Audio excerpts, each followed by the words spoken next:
जय श्री राम, जय हनुमान। स्वागत है आपका मेरे चैनल पे। आज हम बात करेंगे वट सावित्री के व्रत के बारे में। स्कंद पुराण और भविष्य उत्तर पुराण के अनुसार ज्येष्ठ मास की अमावस्या तिथि और ज्येष्ठ पूर्णिमा तिथि के दिन वट सावित्री का व्रत किया जाता है।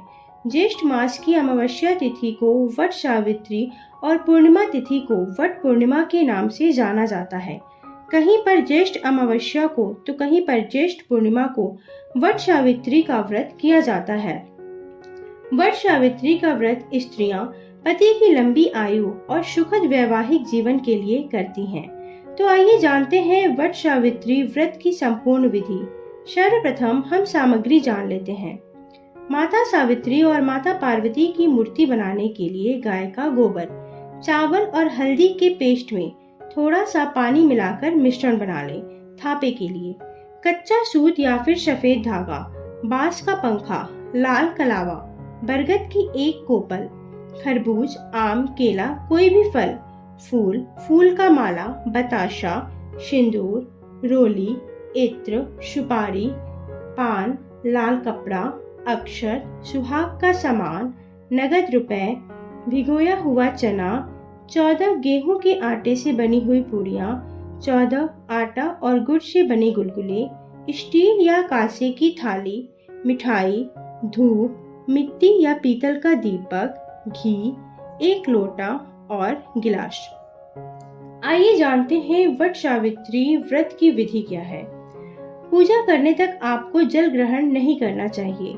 यदि किसी स्वास्थ्य को संबंधी बीमारी है या परेशानी है तो वह पानी, जूस या फल ले सकता है। पूजा से पहले आपको 16 श्रृंगार कर लेना है। चूड़ी, बिंदी, अम्हावर, बिछुआ, मंगलसूत्र इत्यादि। और सबसे महत्वपूर्ण गहना मांग टीका है, तो इसे आप जरूर पहने। लाल वस्त्र पहने, हो सके तो अपनी शादी का जोड़ा पहने और शादी की चुनरी अवश्य ओढ़े। इन सब श्रृंगार को करने के बाद आपको एक सबसे महत्वपूर्ण श्रृंगार करना है और वो श्रृंगार है बरगद के पत्ते का। आप बरगद का एक पत्ता लें और उसे अपने हाथ या गले में पहने। आप इसे चोटी या जूड़े में भी लगा सकती हैं। पूरी तरह से तैयार होकर वट वृक्ष के पास जाएं और आसपास की सफाई अच्छे से करें। फिर जमीन पर जल छिड़ककर पवित्रीकरण करें। फेरी देते हुए जल चढ़ाएं। जल में कच्चा दूध और कुछ मीठा डाल लें। अब एक आसन बिछाकर बैठ जाएं और वट वृक्ष के सामने चौक पूर लें, अर्थात कोई भी मांगलिक चिन्ह बना लें, जैसे स्वास्तिक, कमल, अष्टदल। इसे रोरी, आटा या हल्दी से बनाएं। अब आप गाय के गोबर या मिट्टी से गौरी माँ की प्रतिमा बना लें। आपको मिट्टी या गोबर को बस एक छोटी सी गोली का आकार देकर उसे ही गौरी माँ का स्वरूप मान लेना है। अब एक सुपारी में मौली लपेटकर उसे गणेश जी मान लें। बरगद के पत्ते पर गणेश और गौरी जी की स्थापना करें। मिट्टी का कलश लें, क्योंकि ये कलश हमें वहीं छोड़कर आना चाहिए। कलश पे कंठ पर मौली बांध लें और कलश पर स्वास्तिक का चिन्ह बना लें। अब जमीन पर थोड़ा सा अक्षत रखकर उस पे कलश स्थापित करें। कलश में कंठ तक शुद्ध जल भर लें। इसमें सिक्का, रोरी, हल्दी, अक्षत और सुपारी डाल दें। 5 आम के पत्ते कलश में डाल दें और ऊपर से मिट्टी के पात्र से ढक दें और पात्र में थोड़ा सा काला तिल डाल दें। अब आप कलश पर एक शुद्ध देसी घी का दीपक जलाएं या फिर जटा वाला नारियल रख दें। बरगद के एक पत्र पर वट सावित्री की कथा पुस्तिका रख दें। यदि आपके पास सत्यवान और सावित्री जी की मूर्ति या चित्र ना हो तो पुस्तिका पर बने चित्र की भी पूजा कर सकते हैं। अगर आपके पास पुस्तिका भी ना हो तो बरगद के वृक्ष पर भी आप एप्पल से सत्यवान और सावित्री जी का चित्र बना सकते हैं।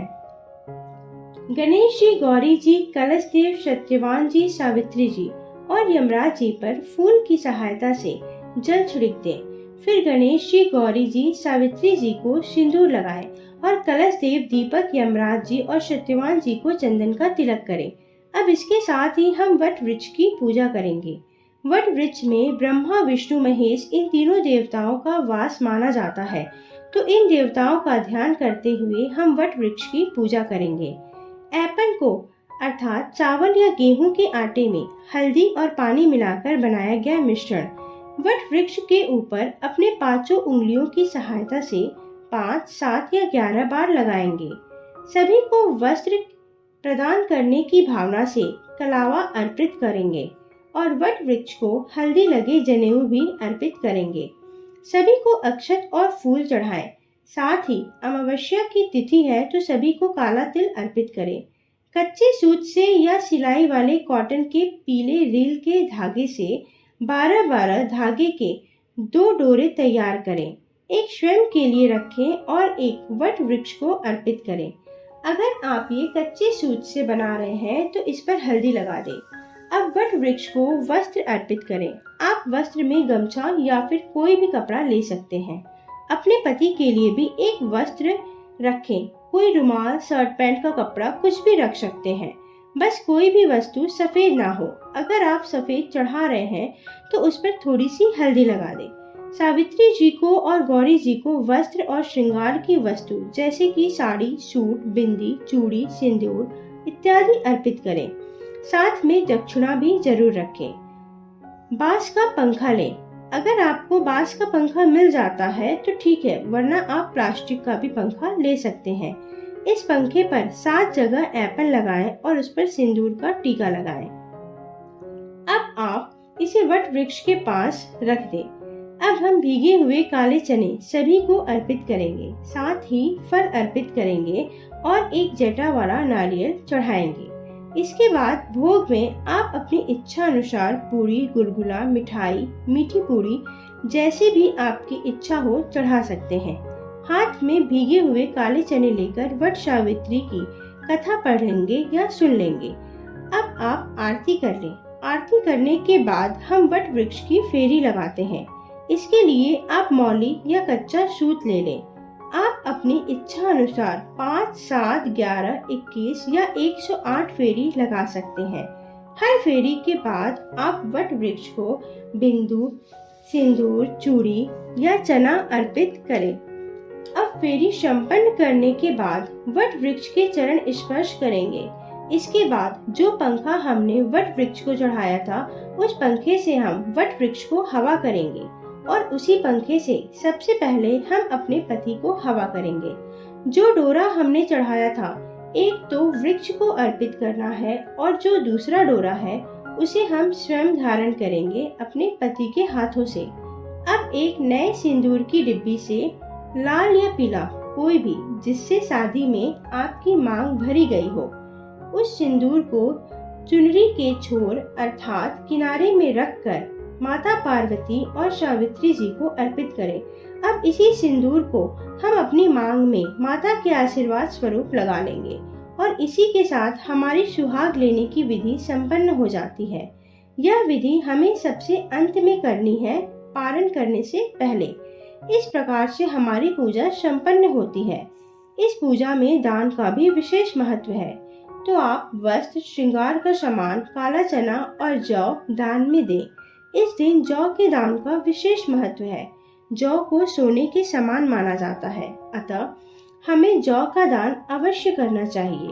आप जो भी सामग्री चढ़ा रहे हैं उसमें से आप कुछ अपने लिए निकाल लें और कुछ चीजें वहीं छोड़ दें दान के लिए।